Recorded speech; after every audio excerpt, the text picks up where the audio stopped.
Quand on monte à cheval, on lui donne des signaux pour avancer, s'arrêter ou revenir en arrière. On a l'impression qu'ils sont nés en connaissant ces signaux, mais ils ne le sont pas. Aujourd'hui, je vais vous montrer comment, à travers les principes de la théorie de l'apprentissage et l'éthologie, notre cheval comprendra ce que nous attendons de lui. On donnera au cheval des indications qui vont provoquer une pression, et lorsqu'il effectuera l'action souhaitée, il sera immédiatement libéré de cette pression afin qu'il comprenne qu'il a fait ce que le cavalier veut. Avec ces deux photos, nous allons vous montrer comment faire avancer le cheval. Avec l'entraîneur debout à côté du cheval, on donne un signal en avant avec l'hélicole. Les signes de tête fait pression sur la nuque du cheval. Le cheval cherche un moyen d'échapper à cette pression.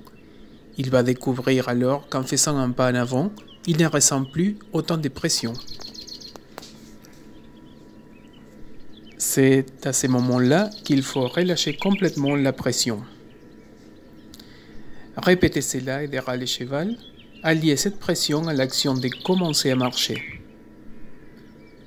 La pression stimule la réponse et le relâchement de la pression renforce le comportement.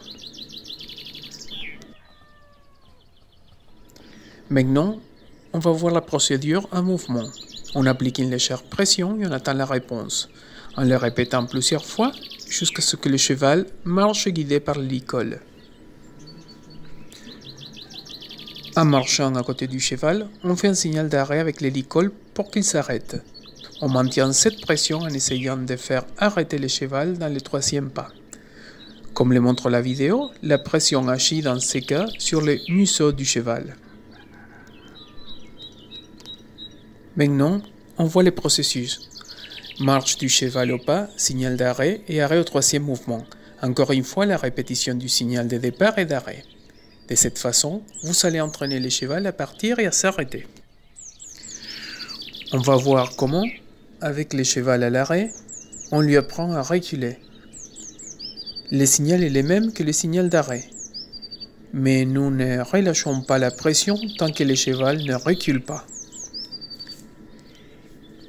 Il faut répéter ce processus autant de fois que nécessaire, jusqu'à ce que le cheval, au moindre signe du l'hélicole, marche, s'arrête ou recule. Le cheval va percevoir qu'on relâche la pression lorsqu'il réagit comme on veut. J'espère que ce que je vous ai montré aujourd'hui est utile pour apprendre à votre cheval ses premiers pas, pour qu'il apprenne à relier sa réponse à nos signaux.